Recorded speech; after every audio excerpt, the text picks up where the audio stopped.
परात्पर अखिलेश्वर अकारण करुणा वरुणालय भक्तवांछित कल्पतरू भगवान श्री पांडुरंग कैवल्य साम्राज्य चक्रवर्ती भागवत धर्म संस्थापक कैवल्याचा पुतळा चैतन्याचा जिव्हाळा संत श्रेष्ठ श्री ज्ञानेश्वर माऊली वैराग्य राजरसज्ञ संत शिरोमणी विश्वभूषण जगत वंदनीय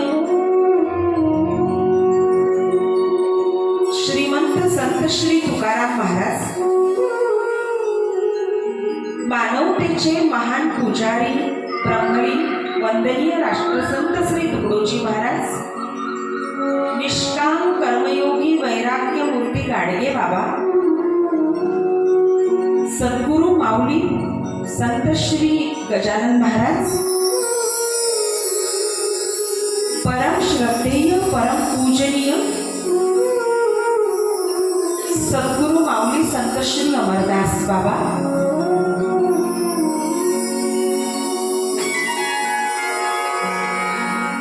आणि संपूर्ण जगताला तारून देणारी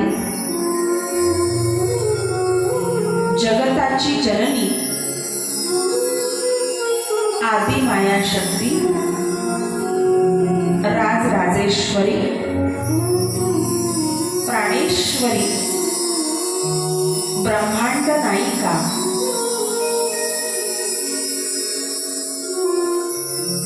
कुलस्वामिनी श्री भवानी माता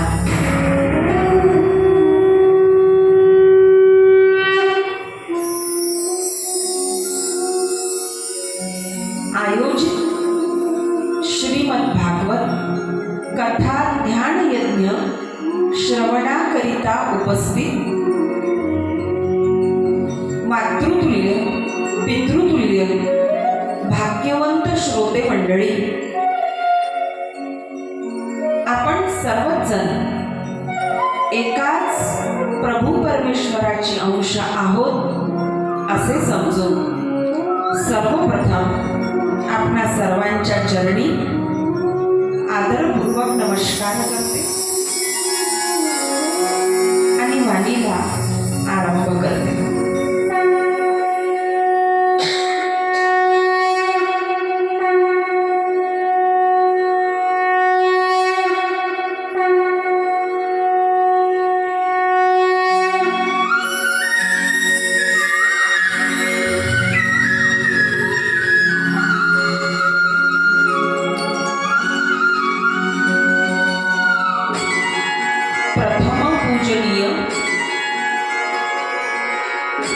वरद विनायक बुद्धीची देवता गौरी नंदन श्री गणपती बाप्पा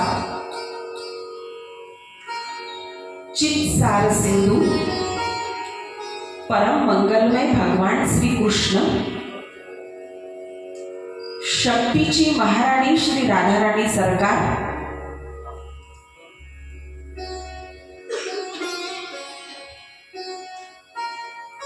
आणि भगवान श्री कृष्णाची वाङ्मयी मूर्ती श्रीमद भागवत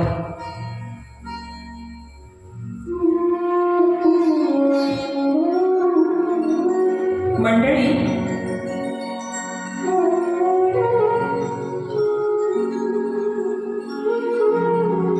परिस्थिती काही का असेना पण हे गणेशा हे गणपती बाप्पा आम्ही तुझी भक्ती थांबवणार नाही. हे खऱ्या अर्थानं भक्ताचं नाही सद्भक्ताचं लक्षण आहे.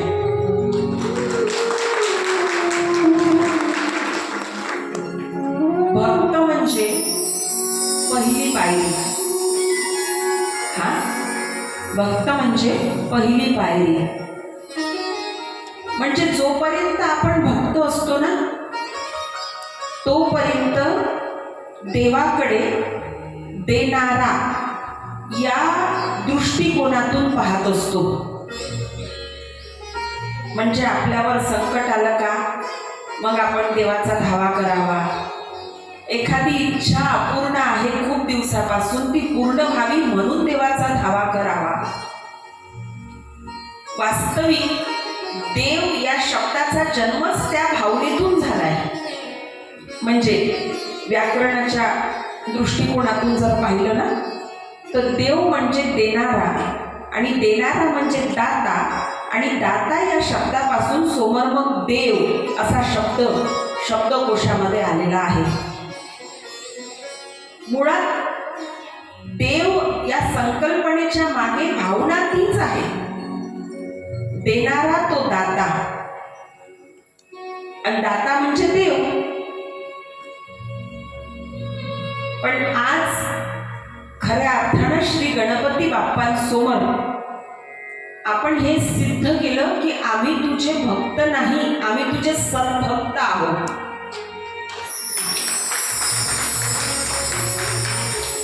कारण भक्त म्हणजे ईश्वरामध्ये फक्त ईश्वर आणि आपण, देणारा दाता म्हणजे देव आणि आपण यांच्यात फक्त देण्या घेण्याचा व्यवहार, यांच्यात फक्त देवाणघेवाण एवढा व्यवहार. पण सद्भक्त म्हणजे काय? सद्भक्त ही समोरची पायरी आहे. त्याला स्टेप म्हणता येईल, त्याला प्रमोशन म्हणता येईल, त्याला अवस्था म्हणता येईल. सद्भक्त ही एक अशी अवस्था आहे, अनुकूलता हो या प्रतिकूलता दोनों में ईश्वर के उपकार मानो, स्वामी विवेकानंदांचं वाक्य आहे. या म्हणजे या जे मला सांगायचं आहे सद्भक्त, त्या सद्भक्ताच्या मनाची अवस्था अशी असते की ईश्वरा तू दिलं नाही ना, मग कदाचित याच्यात तुझा काहीतरी हेतू असावा, माझं काहीतरी भलंच होईल अशाच उद्देशानं तू मला त्या गोष्टीपासून दूर ठेवलं असावं, किंवा तू मग इच्छा पूर्ण झाली किंवा आपल्याला जे पाहिजे ते जर प्राप्त झालं मग तर काही विचारायलाच नको.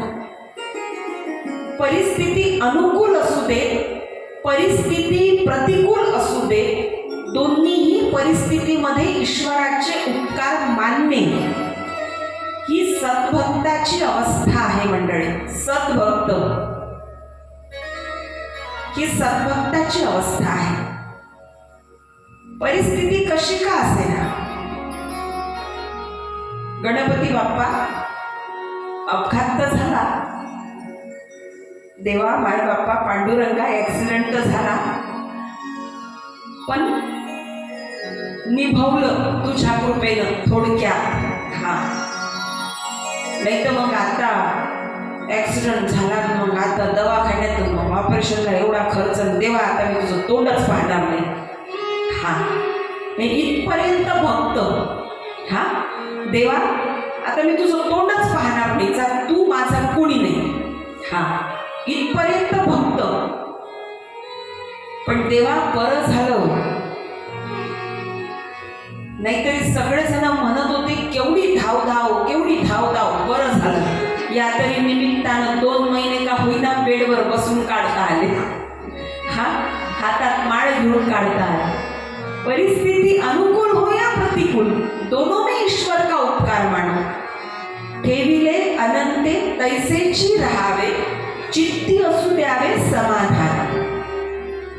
बघा, तर याचा अर्थ बहुतेक वेळा वेगळा घेतला जातो. म्हणजे मेहनतच करू नका, कष्टच करू नका, हा जसं ठेवलंय तसं राहा, असा याचा अर्थ होत नाही. हा, परिस्थिती प्रतिकूल असो, परिस्थिती अनुकूल असो, दोन्ही परिस्थितीमध्ये जो ईश्वराचे उपकार मानतो, ईश्वराचे आभार मानतो, तो सद्भक्त आहे.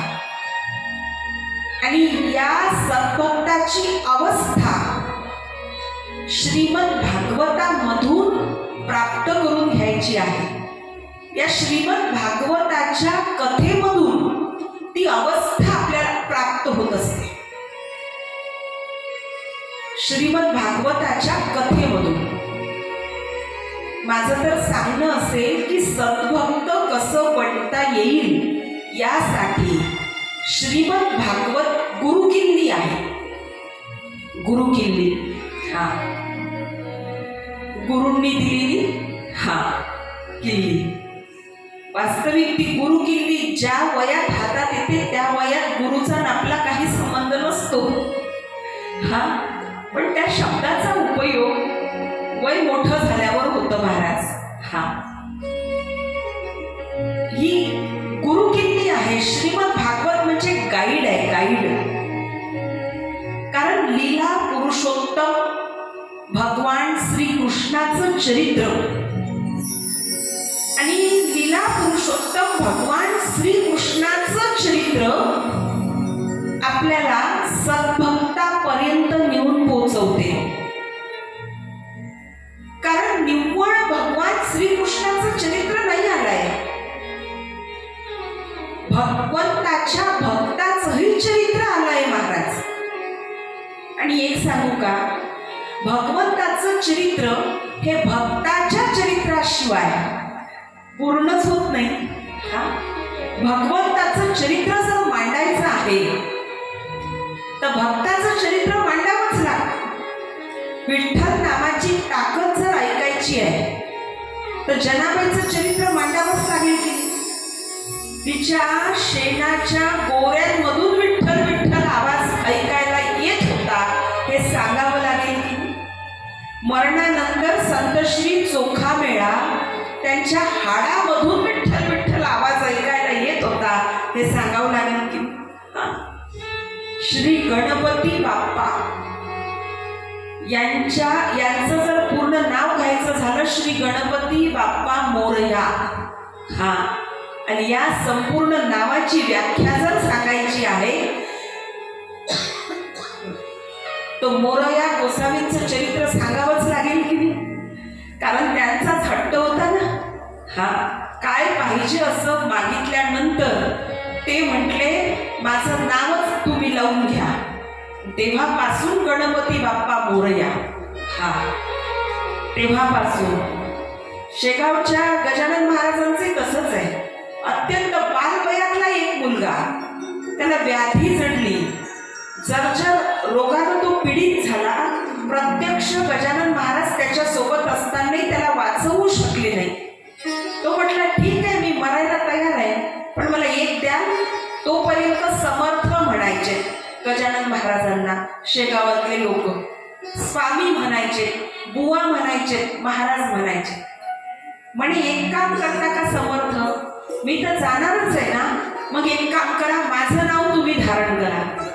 आणि तेव्हापासून श्री गजानन समर्थ, समर्थ श्री गजानन महाराज असं नाव झालं. भगवंताचं चरित्र मांडण्यासाठी भक्ताचं चरित्र आवश्यक आहे. आणि जोपर्यंत भक्त आणि भगवंत या दोहोंच्या चरित्राचा मिलाप होत नाही तोपर्यंत जीवाची सद्भक्ताची अवस्था बनत नाही. जीवाची अवस्था सद्भक्तापर्यंत बनतच नाही ना. गोकुळातल्या गवळणीचं चरित्र जोपर्यंत आपण ऐकत नाही तोपर्यंत सद्भक्त म्हणजे काय ते कसं कळेल सांगा बरं. गोकुळातल्या या सगळ्या गवळणी ज्या भगवान श्रीकृष्णासोबत राहिल्या त्यांचं चरित्र जोपर्यंत आपण ऐकत नाही तोपर्यंत सद्भक्त म्हणजे काय कळेल नाही, कळणार नाही. आणि जोपर्यंत ते कळणार नाही तोपर्यंत आपल्याला आपले आदर्श ठरवता येणार नाही. आदर्श ठरवता येणार नाही. गोकुळातल्या गवळणींचा कुणाला परिचय नाही आणि म्हणून त्या गवळणी आपल्या आयडॉल बनल्या नाही. कॅटरीना कैफचा सगळ्याला परिचय आहे म्हणून ती आज आपली आदर्श आहे. अभ्यास नाही, ऐकलंच नाही. श्रीमद भागवत जो ही कथा श्रवण करतो ना त्याला परमानंदाची अनुभूती, परम आनंद म्हणजे तो आनंद परिपूर्ण असतो. परिपूर्ण. कितीही वर्ष, आता कालपर्यंत आपण कथा ऐकली, कालच्या सत्रात आपण भगवान श्रीकृष्णाचं प्राकट्य ऐकलं, उत्सव साजरा केला, आपण सगळे नाचलो. नाचणाऱ्यांपैकी कुणी असंही असेल कदाचित की आयुष्यात पहिल्यांदा नाचावंसं वाटलं भागवताच्या मंडपात. वरातीत नाचणारे भरपूर आहेत आणि नेहमीच नाचतात, प्रश्नच नाही. पण भागवताच्या मंडपात कदाचित असे असतील की पहिल्यांदाच मला नाचावंसं वाटलं, पहिल्यांदाच मी नाचले भागवताच्या मंडपात. मग हा जो आनंद आहे, किती का वर्ष नटून जाऊ द्या, हा आनंद मनात जसाच्या तसा राहील की नाही. आमच्या आव्हाने गावात कथा झाली होती, भगवान श्रीकृष्णाचा जन्मोत्सव आम्ही ऐकला आणि दिदींनी सांगितलं नाचाना, आम्ही लागलो नाचायला. हा आनंद पुसता येईल का, वर्ष किती का जाऊ दे, हा आनंद जसाच्या तसा राहतो आणि म्हणून तो परमानंद आहे. म्हणून तो परमानंद आहे. हा आनंद मनाचा नाही, माफ करा, हा आनंद शरीराचा नाही, हा आनंद मनाचा आहे. हा आनंद मनाचा आहे, शरीराचा नाही. शरीराला जे प्राप्त होतं की नाही ते सुख आहे. शरीराला जे प्राप्त होते की नाही ते सुख आहे आणि मनाला जो प्राप्त होतो तो आनंद आहे. सुख दाखवता येतं, सुख दाखवता येतं. ही आमची गाडी, सुख दाखवता येतं, आनंद दाखवता येत नाही. तुम्ही आता काल फोन करून सांगितलं, बाप रे काय कथा झाली, काय कृष्ण जन्म, काय आम्ही नाचलो. मैत्रिणीने विचारलं, हा म्हणजे काय. नाही म्हणजे काय विचारू नको, तू त्या कथेत ये. अनुभव, आनंद दाखवता येत नाही, आनंदाचा अनुभव. आणि अशा परम आनंदाचा म्हणजे परिपूर्ण अशा आनंदाचा अनुभव आपल्याला श्रीमद भागवताची कथा करून देते, भगवान श्रीकृष्णाचं चरित्र करून देते. आणि म्हणून श्रीमद भागवताच्या कथेमध्ये 10व्या स्कंदाचे 2 भाग आहेत आणि त्या 10व्या स्कंदामध्ये भगवान श्रीकृष्णाचंच चरित्र आलेलं आहे. 12 स्कंद आहेत की नाही, 12 स्कंदापैकी 10व्या स्कंदामध्ये भगवान श्रीकृष्णाचं चरित्र आलेलं आहे. 10व्या स्कंदाचे 2 भाग आहे, उत्तरार्ध पूर्वार्ध 10व्या स्कंदाचे. आणि या 10व्या स्कंदामध्ये संपूर्ण भगवान श्रीकृष्णाचं चरित्र आल्या कारणानं या 10व्या स्कंदाला संपूर्ण श्रीमद भागवताचा आत्मा असं म्हटलं जातं. ज्या 10व्या स्कंदामध्ये आपण काल रात्रीच्या सत्रामध्ये अगदी समारोपीय वेळी प्रवेश केला, म्हणजे भगवान श्रीकृष्णाची प्राकट्याची कथा जेव्हा आपण ऐकली तेव्हा आपला 10म स्कंदामध्ये प्रवेश झाला. आणि आता इथून पुढे आपण 10वा स्कंदच ऐकणार आहोत. म्हणजे याचा अर्थ याच्या आधीच्या सगळ्या कथा आपण ऐकल्या, त्या सगळ्या कथा 9 स्कंदापर्यंत आपण ऐकल्या. सविस्तर नाही ऐकलं, शब्द नाही ऐकलं, पण जे प्रामुख्यानं प्रसंग सांगण्याची परंपरा आहे ते सगळे प्रसंग आपण श्रवण केले. आणि आज आत्ता म्हणजे कालच्याच सत्रात समारोपीय अगदी वेळी म्हणजे भगवान श्रीकृष्णाचा जन्मोत्सवती कथा जेव्हा आपण ऐकली तेव्हा आपण 10व्या स्कंदामध्ये प्रवेश केला. आणि परम आनंदाची अनुभूती आपल्याला प्राप्त व्हावी यासाठी अत्यंत सुंदर, मनाला पवित्र आणि पावन बनवणारं, जीवनाला धन्य बनवणारं भगवान श्रीकृष्णाचं चरित्र. लगन तुमसे लगा बैठे, लगन तुमसे लगा बैठे, जो होगा देगा लगन तुमसे लगा बैठे, लगन तुमसे लगा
विषयी जर बोलायचं आहे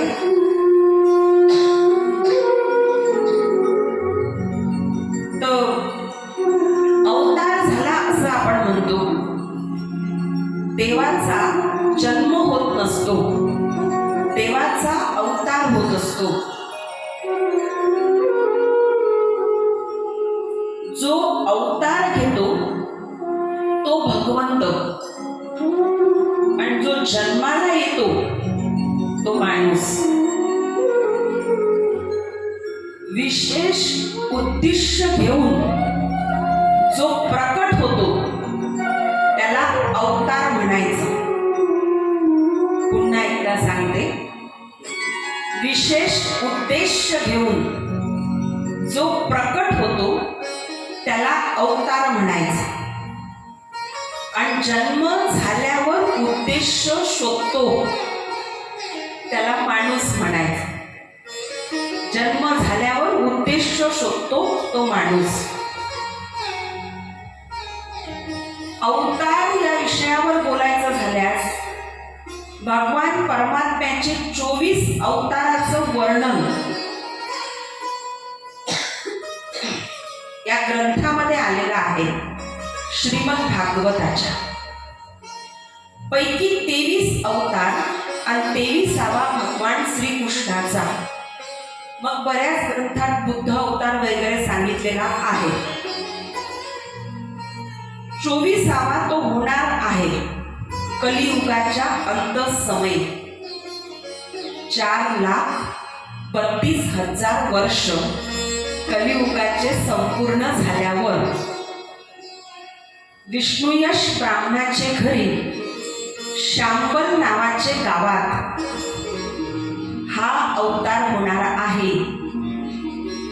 कलियुगाच्या अंतसमयी होणार आहे आणि म्हणून त्याला कल्की अवतार असं नाव आहे. घोड्यावर स्वार होऊन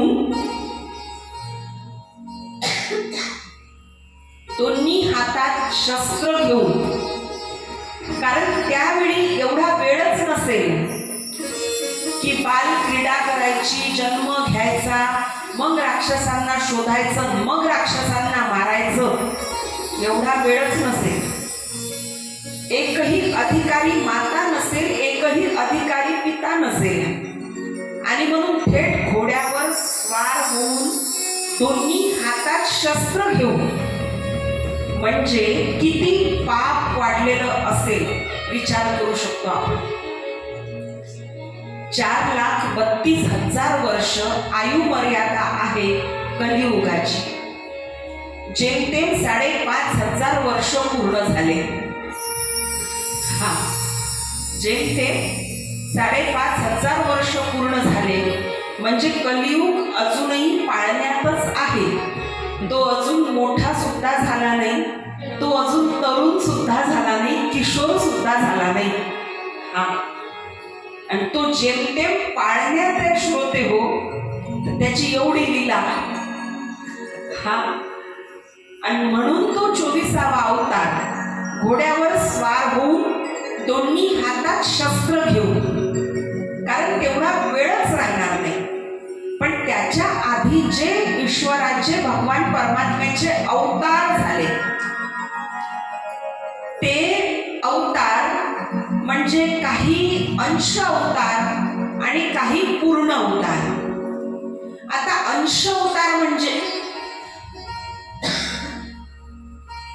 अल्प जीवाच्या उद्धारासाठी आणि अल्प काळासाठी. अंश अवतार अल्प जीवाच्या उद्धारासाठी आणि अल्प काळासाठी.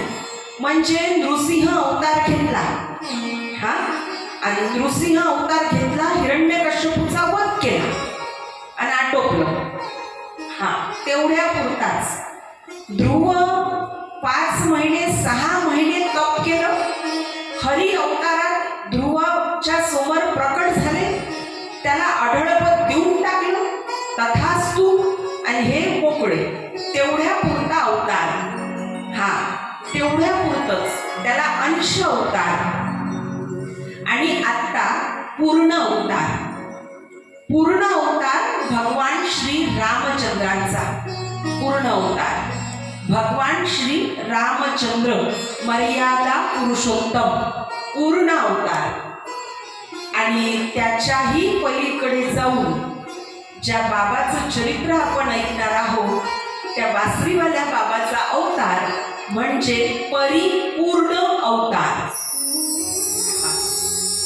गंमतच आहे, शब्द सगळे सारखे पण अर्थ वेगवेगळे. परिपूर्ण पूर्ण अवतार म्हणजे श्रीरामाचा अवतार आणि परिपूर्ण म्हणजे पूर्णाच्याही पलीकडे. हा, पूर्णातून पूर्ण काढलं तरी शिल्लक पूर्णच राहते त्याला परिपूर्ण म्हणायचं. म्हणजे तिथं शून्याचा निभाव नाही. हा, आपण कसं एका संख्येतून तीच संख्या वजा केली आपण म्हणतो शून्य राहिलं. इथली बेरीजच वेगळी आहे. हा हिशोबच वेगळा आहे. हा हिशोब इतका वेगळा आहे की भल्या भल्याचा हिशोब हा हिशोब लावतो एवढा वेगळा हा हिशोब आहे. हा मंडळी, पूर्णातून पूर्ण काढलं तरी शिल्लक पूर्णच राहते ती परिपूर्ण अवस्था, तो परिपूर्ण अवतार. आणि तो परिपूर्ण अवतार लीला पुरुषोत्तम भगवान श्रीकृष्णाचा. सोपं करून सांगते, उच्चतम कोटीचा परमार्थ आणि उच्चतम कोटीचा प्रपंच याला म्हणायचं परिपूर्ण अवतार. उच्चतम कोटीचा परमार्थ म्हणजे मथुरेचे राजे कंस, त्यांना मारलं. मग आता मथुरेचे राजे कोण झाले? कृष्ण. एका राजाला मारलं का, ज्या राजाचा वध केला गेला त्याचं संपूर्ण राज्य मारणाऱ्या राजाचं होत असते. आणि त्या न्यायानं भगवान श्रीकृष्ण मथुरा नरेश व्हायला पाहिजे होते की, पण नाही. उग्रसेन राजाला पहिल्यांदा अंधार कोठडीतून शोधून काढलं. उग्रसेन राजा कंसाचे पिता. आणि त्यांच्या हातापायातल्या बेड्या तोडल्या.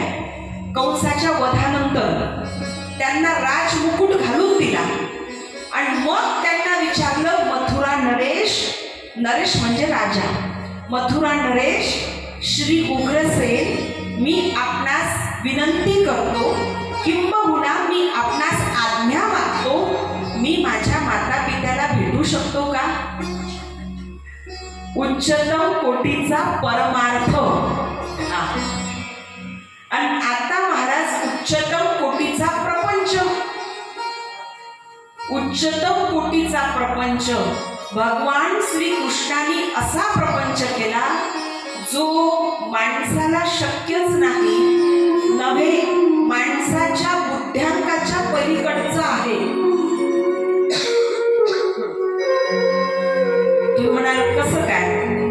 16,108 किती पत्न्या होत्या? 16,108.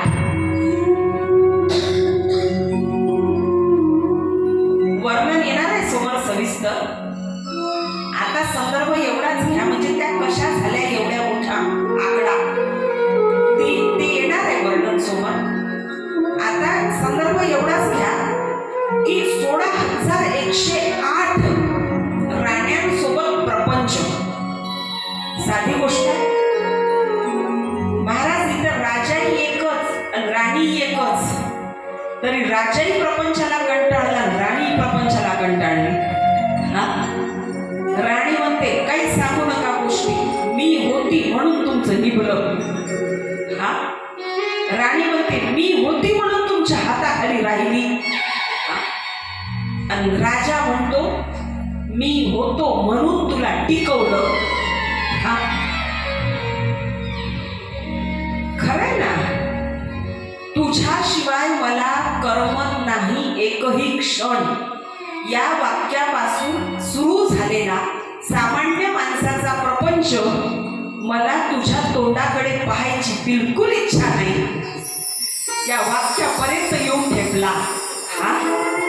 या वाक्यापर्यंत येऊन ठेपला. ती म्हणते अहो कुठे आहे तुम्ही, व्हिडिओ कॉल करा ना. ते म्हणतात नाही मी खाईत आहे, व्हिडिओ कॉल नाही जमणार.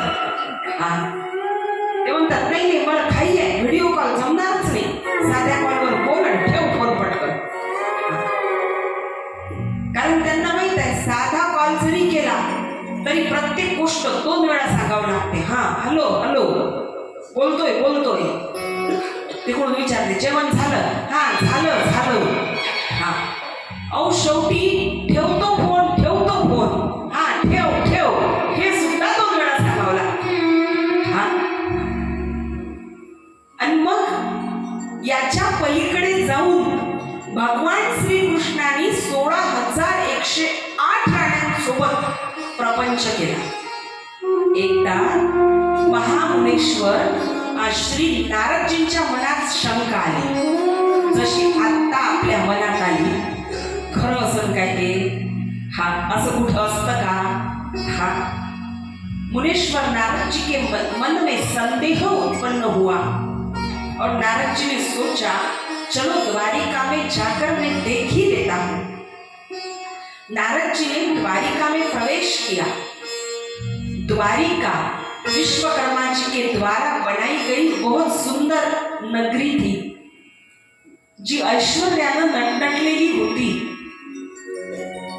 त्या ठिकाणी 16,108 महल होते, प्रत्येकीचा एक. नारदजी म्हटले आज मला पाहायचंच आहे.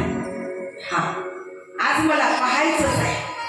आणि म्हणून नारदजी प्रत्येक महालात येऊन पाहत आहेत. जिस महल में मुनेश्वर नारद जी झाँक कर देखते हैं, उपस्थित देवियों, उपस्थित सज्जनों, सुनने के पश्चात आपको अचरज होगा, आपको आश्चर्य होगा. हर एक महल में हर एक रानी के साथ भगवान श्री कृष्ण उपस्थित थे. प्रत्येक रानी सोबत, प्रत्येक महालात.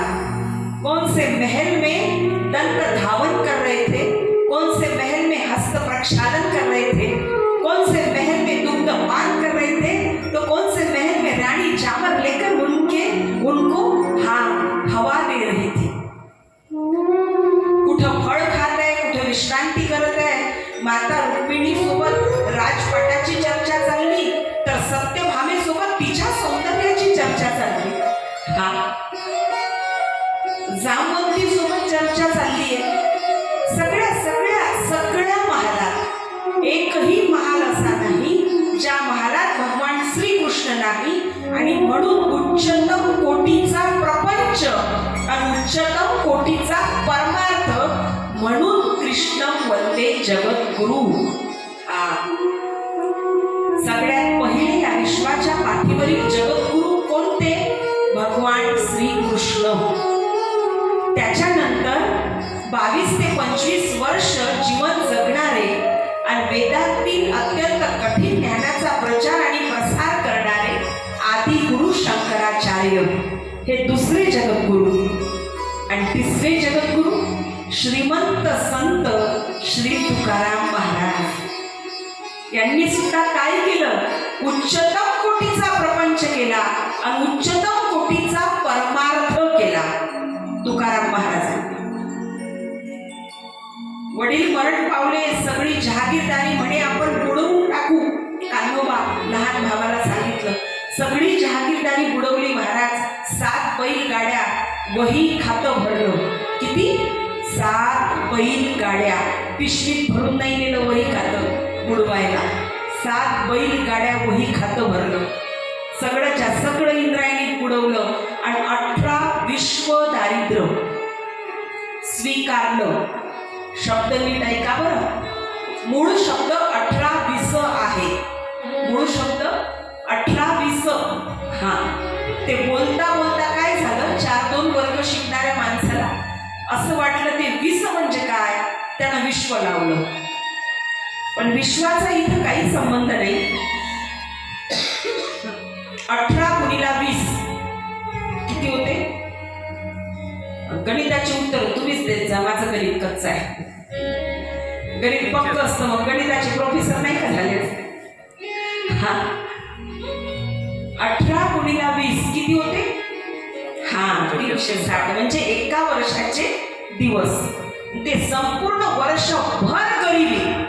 हा, म्हणून 18-20 दारिद्र्य असा शब्द प्रयोग आला. हा, म्हणजे शब्द तयार करणारे जुने लोक सुद्धा किती ज्ञानी होते. हा, पण आपण आता 18 हा शब्द प्रयोग आहे, अभ्यासासाठी लक्षात ठेवा. 18 दारिद्र्य स्वीकारलं तुकोबारायांनी. शिवाजी महाराज आले, छत्रपती श्री शिवाजी महाराज. सगळ्यांना दागदागिने, नवे कपडे. हा, पण जिजाऊ आई साहेबांनी पाठवले असा संदर्भ आहे काही ग्रंथात. काही ग्रंथात छत्रपती शिवाजी महाराजांनी पाठवले असा संदर्भ आहे. आले त्यांच्याचकडून ना. आणि मग काय झालं, सगळे यांनी, गंगा, भागीरथी यांनी सगळं घेतलं अंगावर घालून. औली आई साहेब जिजाई तुकोबारायांची धर्मपत्नी, तिनं सुद्धा नवं पातळ कोरं लुगडं अंगावर घातलं. आणि तुकाराम महाराज आले आणि त्यांनी विचारलं, हे काय, कुणी आणि कसं काय? तेव्हा सांगितलं, गंगा, भागीरथी सांगितलं, म्हणे शिवाजी महाराजांकडून हा नजराणा म्हणजे ही भेट, हा उपहार आपल्याला आलाय. बघा ना, माझ्या गळ्यातला मोत्याचा कंठा बघा. हा, तिनं दाखवला, काशी सगळ्यात लहान मुलीचं नाव. माझ्या गळ्यातला मोत्याचा कंठा बघा, माझं परकर पोलकं बघा. आज मला कोरं कापड घालायला मिळालं. सगळ्यांच्या चेहऱ्यावर गगनात मावेनासा एवढा आनंद होता. पण तुकोबारायांनी त्या सगळ्यांना खाली बसवलं आणि त्यांना सांगितलं, याच्यावर तुमचा अधिकार नाही. मग म्हणे सगळं आताच्या आता काढून द्या, गोरगरिबांमध्ये वाटून देतो. सगळे लुगडे काय, सगळं काय. आई साहेबांच्या अंगावर एक लुगडं होतं. औली जिजाई, तिच्या अंगावर एक लुगडं होतं कोरं. ती म्हटली, एवढं राहू दे. कशासाठी? बुवा म्हणायची ना ती. बुवा, माझ्या अंगावरच्या लुगड्याला काठी पडल्या. काठी पडल्या. म्हणे काठी पाडून घालते मी, एवढं नवं कोरं राहू दे एक लुगडं माझ्यासाठी. तुकोबारायांनी सांगितलं, औले, काठी पाडायसाठी तरी तुझ्याजवळ लुगडं शिल्लक आहे, पण या लुगड्यावर अधिकार त्याचा आहे ज्याच्याजवळ काठी पाडायसाठी सुद्धा वस्त्र आज मितीला, आजच्या घडीला शिल्लक नाही, ते काढून. उच्चतम कोटीचा प्रपंच आणि उच्चतम कोटीचा परमार्थ. हा, उच्चतम कोटीचा प्रपंच, तुकोबारायांचा प्रपंच. जगद्गुरु या विषयावर बोलत आहोत आपण. तुकोबारायांचा प्रपंच आणि त्याचं काय वर्णन करावं. हा, सगळ्या जणांनी त्यांच्या प्रपंचाची एकच बाजू पाहिली आणि मांडणाऱ्यांनी एकच बाजू मांडली. आणि म्हणून तुकोबारायांसोबत संसार करणाऱ्या, प्रपंच करणाऱ्या औली आई साहेबांना भांडकुदळ नावाचं लेबल लावलं आपण. हा, तिला म्हणते ती भांडकुदळ होती. असं खरंच होती का होती? हा, एवढे अधिकारी तुकोबाराया आणि त्यांची पत्नी होण्याचा अधिकार तिला प्राप्त झाला. जेवढा तिचा स्वभाव मांडला गेला आजपर्यंत, तेवढ्या खाष्ट स्वभावाची ती असेल का? हा, आपल्याला सगळं काही असताना थोडंसं कमी झालं, सहन होते आपल्याला. सहन होते. आणि तिला तर रोज शेजाऱ्यांच्या घरून जोंधळ शेरभर, पायलीभर उसने आणावे लागे. जोंधळ, ज्वारी. आणि ती जात्यावर दळायची आणि त्या कण्या शिजवून तिनं लेकरांचा उदरनिर्वाह केला. त्या कण्या शिजवून तिनं लेकरांना पोसलं. संसार वाटी लावला तुकोबारायांचा. आणि आपण तिला म्हणतो ती भांडकुदळ होती, ती तापट होती, ती रागीट होती, ती क्रोधिष्ट होती.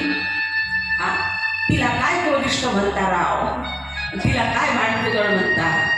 हा, इथं बसलेले जेवढे माणसं आहेत एवढ्या माणसांनी आपापल्या पत्नीचे बोलणे जरी ऐकले ना एकांतात बसून, तरी यांची घरी जायची हिंमत होणार नाही. हा, आणि आपण तिला लेबल लावलं म्हणे ती भांडकुदळ होती. नाही हो, ती संसाराची पहिली बाजू आहे. आणि का भांडू नये तिनं? मी म्हणते का भांडू नये?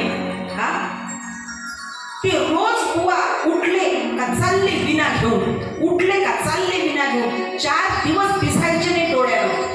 हा, आणि जोपर्यंत बुवा तिच्या डोळ्याला दिसत नव्हते ना तोपर्यंत ती एक घासही अन्न खात नव्हती.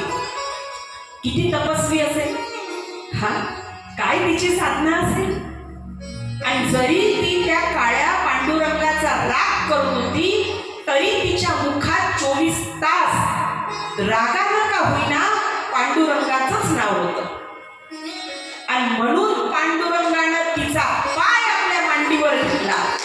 हा, जेव्हा तुकोबारायांसाठी भाकरी घेऊन गेली ना तेव्हा तिचा पाय पांडुरंगाने आपल्या मांडीवर घेतला आणि तिच्या पायात कांटा रुतला होता.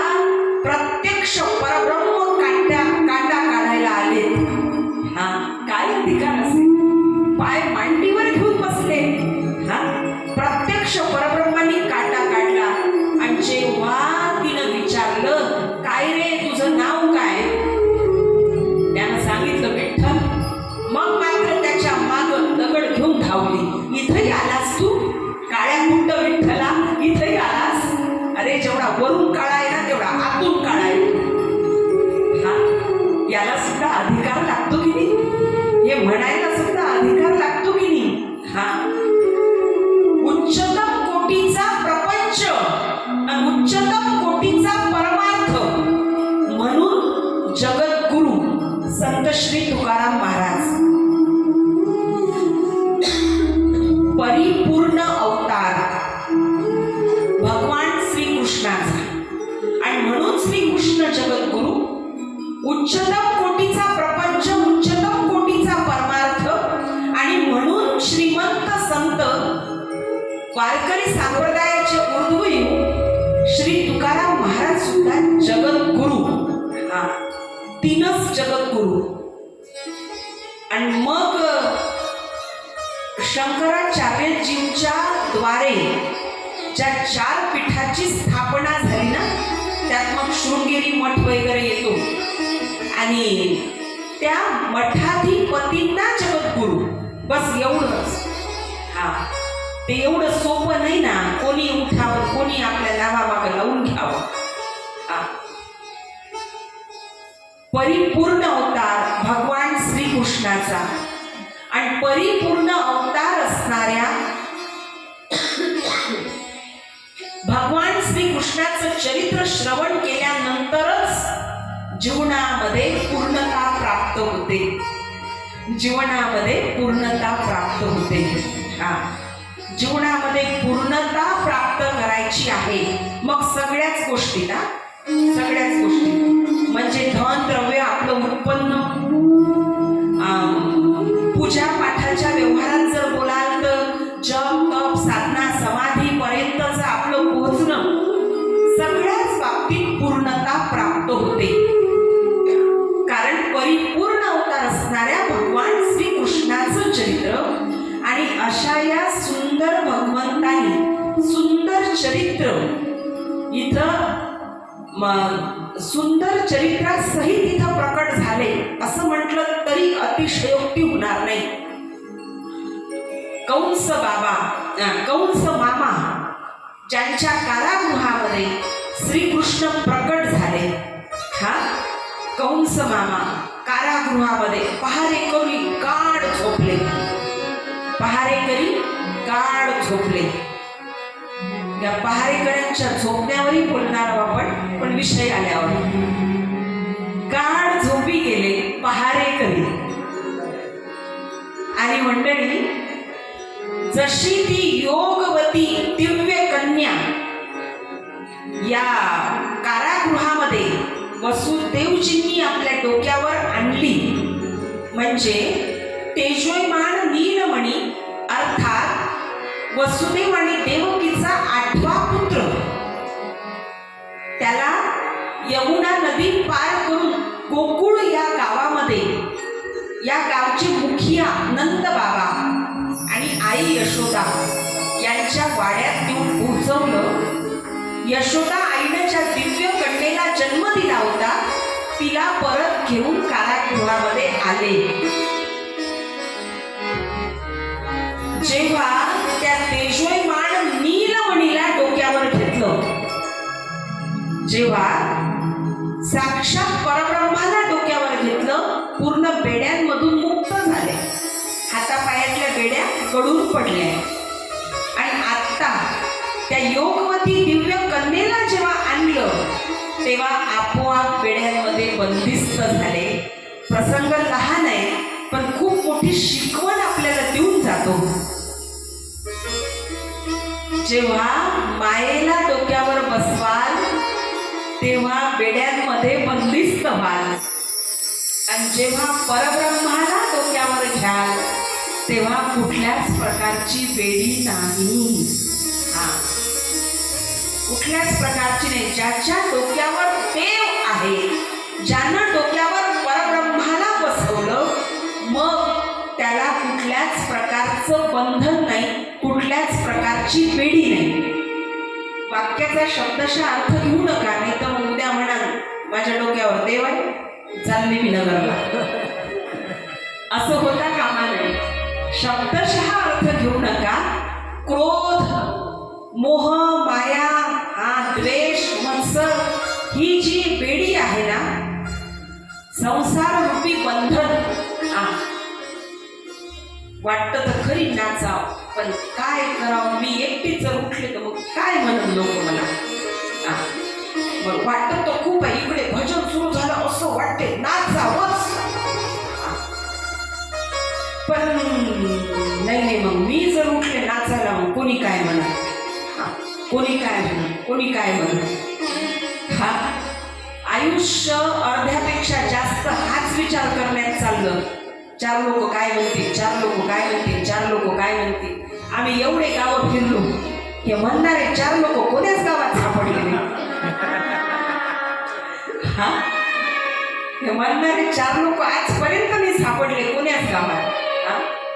आणि आपण उगाच टेन्शन, नाही मग लोक काय म्हणतील, नाही मग 4 लोक काय म्हणतील. इतना क्यों सोचते हो उपस्थित सज्जनों देवियों. ये भी क्या सोचने की बात है कि लोग क्या सोचेंगे. ये भी सोचने की बात है कि लोग क्या सोचेंगे. लोग क्या सोचेंगे, लोग क्या सोचेंगे, ये भी आप सोचेंगे तो फिर वो क्या सोचेंगे.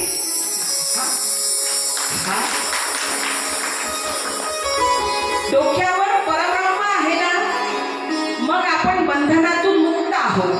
पण डोक्यावर माया आहे ना, मग सगळे बंधन, सगळे बंधन, कारण डोक्यावर माया आहे. आम्हाला लोक म्हणतात दीदी बस लहान्या पोराचं लग्न झालं का आम्ही तुमच्या सोबत. दीदी बस 3 जणांच्या आटो, एकटा लहाना तेवढा राहिला, 2 वर्षाला त्याचंही करणार आहोत, बस त्याच्या नोकरीचं चाललं, तो UPSC करतोय सध्या ट्रेंडिंगला तेच आहे. आणि बस त्याचं आटोपलं का आम्ही तुमच्या सोबत. आणि मग 2 वर्षांनी यांना फोन करा, आम्ही चाललो काशीला, तुम्ही चालता का. ते आपला इंटरव्ह्यू एवढा घेतात जसे काही त्यांच्यासोबत 25 जण येणार आहे. ते इंटरव्ह्यू एवढा घेतात पॉवरफुल. किती वाजता ट्रेन थांबेल, मग किती वाजता पाणी प्यायचं, मग मुक्कामाला कुठे राहणार आपण. आणि 1 तासाचा इंटरव्ह्यू झाल्यावर ते म्हणतात दीदी सुनेला 8वा महिना सुरू आहे, माझं नाही जमणार. म्हटलं तुम्ही प्रत्यक्ष समोर असते तर शाल श्रीफळ देऊनच सत्कार केला असता. ही माया आहे, माया. आणि हे बंधन आहे आपल्यावर, बंधन. जेवढे स्वतःच्या प्रपंचात गुंतत नाही की नाही आपण, तेवढे लेकराबाळाच्या प्रपंचात जेवढे आता आपण आपला प्रपंच केला की नाही, पण नाही बघ एवढं मोठं घर, सून एकटीच आहे म्हणून तिला एवढ्या मोठ्या घरात ठेवावं कसं? नाही तर मी आले असते कथेला. माया बंधन, मायेला आणलं, वसुदेव बंधनामध्ये बंदिस्त झाले. आणि मंडळी, या योगवती दिव्य कन्येनं रडायला सुरुवात केली, रुदन रडायला सुरुवात केली. गाढ झोपलेले पहारेकरी उठून बसले, जागे झाले. कंस मामाकडे निरोप गेला. कंस मामा मात्र झोपले नव्हते. कंस मामा झोपले नव्हते.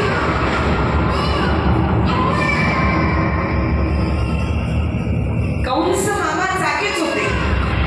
जो दुसऱ्याची झोप उडवतो की नाही, एक दिवस त्याची झोप उडतच असते. कंस मामा जागेच होते. जसा निरोपाला आले कारागृहामध्ये, तुरुंगामध्ये, देवकी मातेनं त्या नवजात दिव्य कन्येला आपल्या मांडीवर घेतलं होतं. तिच्याकडे पाहिलं आणि सोबत असणाऱ्या आपल्या भावाला समजून सांगितलं, दादा, यावेळी मला पुत्र नाही पुत्री झाली, मुलगी झाली, स्त्री झाली. आणि माहित आहे का, बहिणीची मुलगी ही तुझी पुत्रवधू असू शकते, तुझ्या कुळाची लक्ष्मी होऊ शकते. आणि एका स्त्रीपासून तुला कसली रे भीती? तू एवढा मोठा आहे ना, ताकदवान, बलवान, आणि आठव्यांदा मला पुत्र नाही पुत्री झाली. आणि एका ललनेपासून, एका स्त्रीपासून तुला कसली भीती? उलट ही तुझ्या कुळाची पुत्रवधू होईल. हिचं रक्षण कर दादा. स्वाभाविक आहे ना, आई देवकी माता, आईचं हृदय. 6 लेकरांचे ठसे पाहिले होते तिनं, आणि ते सतत तिला आठवण देत होते, सतत तिच्या स्मरणात होते. कंसाला समजावून सांगितलं, पण कंसाच्या शरीरात हृदयच नव्हतं ना. पाझर कसा फुटेल? हृदयच नव्हतं. पाषाण हृदयी कंस, निष्ठुर हृदयाचे कंस. आणि मग अत्यंत निर्दयतेनं त्या दिव्य कन्येला पकडलं, तिची मानगूट पकडली आणि तिला गरा फिरवलं. तिला मारणार, पण ती दिव्य कन्या कंसच्या हातून सुटली आणि तिनं एक सुंदर अष्टभुजाधारी देवीचं रूप धारण केलं. तिच्या 8ही हातामध्ये शस्त्र होते, त्रिशूल, बाण, धनुष्य, ढाल, तलवार, शंख, गदा, चक्र. अष्टभुजाधारी सुंदर तेजोयमान दैदिप्यमान असं रूप तिनं धारण केलं. लखलखीत प्रकाश पडला आणि ती देवी बोलू लागली, हे दुष्ट कंसा, तुला मारणारा तुझा काळ जन्माला आलाही आणि त्याच्या जागी तो जाऊन पोचलाही. तुझे मारने वाला तेरा काल जन्म ले चुका है और उसके उचित स्थान पर पहुंच चुका है. ये तो विधाता का विधान है कंस. तुला त्याच्याच हातून मरावं लागेल. आणि मंडळी, जसं ऐकलं, नखशिखांत घाम फुटला. मी जागा आहो की स्वप्न पाहतो, काही कळेना असं झालं. धाड धाड धाड धाड पावलं टाकीत आपल्या राजवाड्यात, राजमहालामध्ये. आणि मनात विचार चाललाय, काय करू मी, काय करू?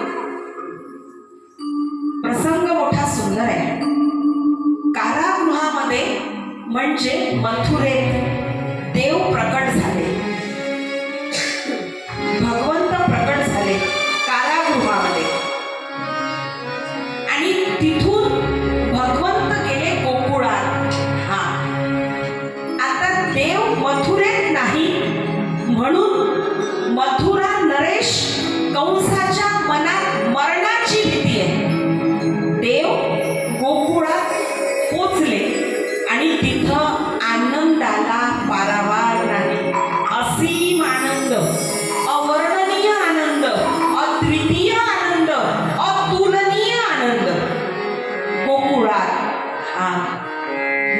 बाबा जे आपल्या शब्दातून, आपल्या प्रत्येक हालचालीतून, आपल्या वागणुकीतून, आपल्या वर्तनातून, आपल्या वाक्यातून निव्वळ आनंदाचं दान करत असतात ते नंद.